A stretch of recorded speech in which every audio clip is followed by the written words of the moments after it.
Oi pessoal, tudo bem? Então, conforme prometido, eu estou enviando esses vídeos, né, tentando explicar brevemente o nosso conteúdo nesse período de quarentena. Para algumas turmas eu ainda não conhecia, ainda não tinha entrado, eu sou a professora Jo, e nós vamos trabalhar com sociologia. Então, vamos começar, né, entendendo o que é, afinal, a sociologia. Basicamente, a sociologia é o estudo da vida social humana, ou seja, nós vamos estudar basicamente a sociedade em que a gente vive. A gente vai tentar compreender toda a complexidade que envolve a vida social, que envolve o viver em sociedade. Mas de uma forma um pouco mais sistemática, um pouquinho mais pautada em dados científicos, não naquilo que a gente imagina que as coisas são. Isso, né, como a gente fez...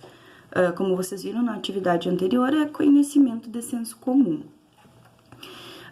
Os nossos conhecimentos sempre vão ser baseados em dados e conceitos sistemáticos, ou seja, científicos, já que a sociologia, antes de qualquer coisa, ela é uma ciência.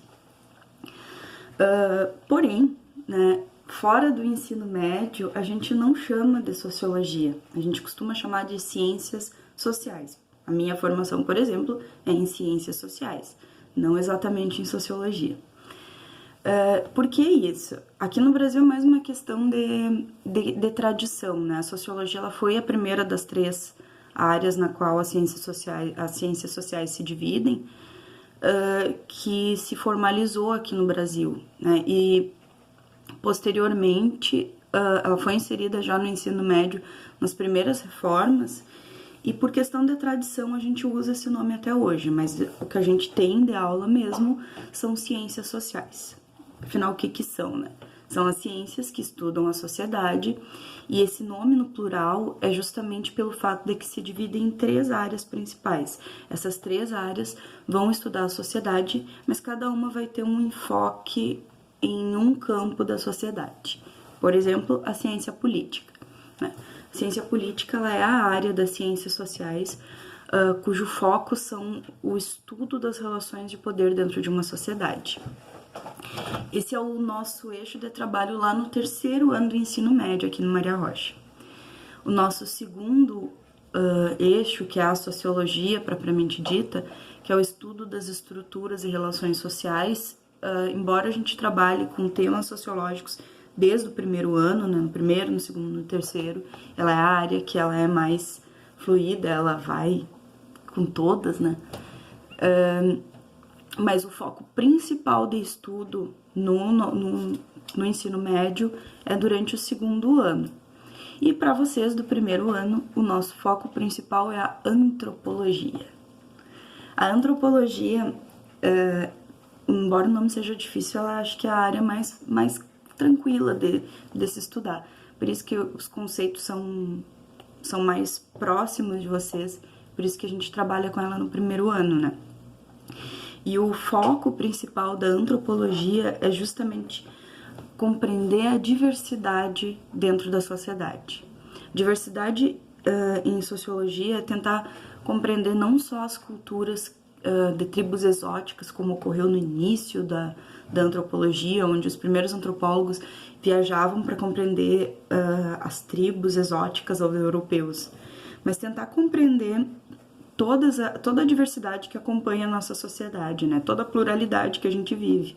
E a gente vive num mundo cada vez mais plural, né? A gente vive num mundo onde tu tem desigualdades e diferenças, né? Uma diversidade étnica, cultural, religiosa, de gênero, social. E o nosso objetivo é tentar compreender toda essa diversidade que faz parte, né, da nossa sociedade. Porém, né, a gente tem que ter um ponto de partida. Por onde que a gente começa a estudar? E esse começo, ele vem justamente do objetivo em se estudar sociologia no ensino médio. Por que a gente estuda, né? Eu vejo os alunos sempre falando, por que eu estudo máscara? No que eu vou usar? E eu acho que é uma pergunta interessante vocês saberem por que tu estuda cada uma das coisas que vocês estão estudando. Na sociologia, que é a minha disciplina, né, a gente estuda para tentar formar um senso crítico em relação ao mundo em que a gente vive.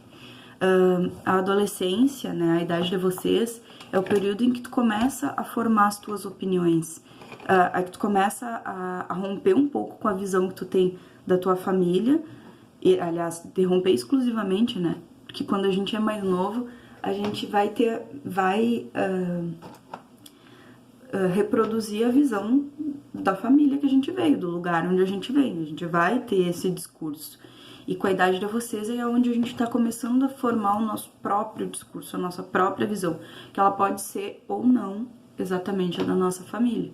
Ela pode ser igual ou ela pode ser conflitante.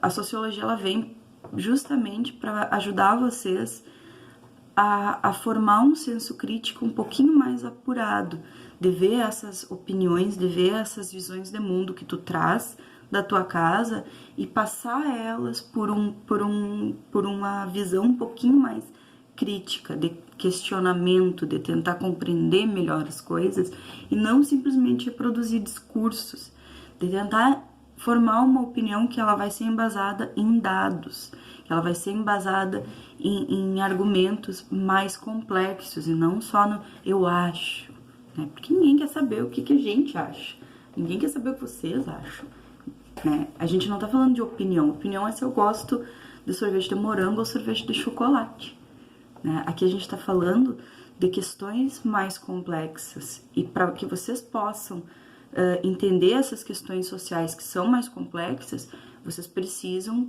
ter uma visão um pouquinho mais ampla do que a gente costuma ter. Por isso que a gente estuda sociologia, né?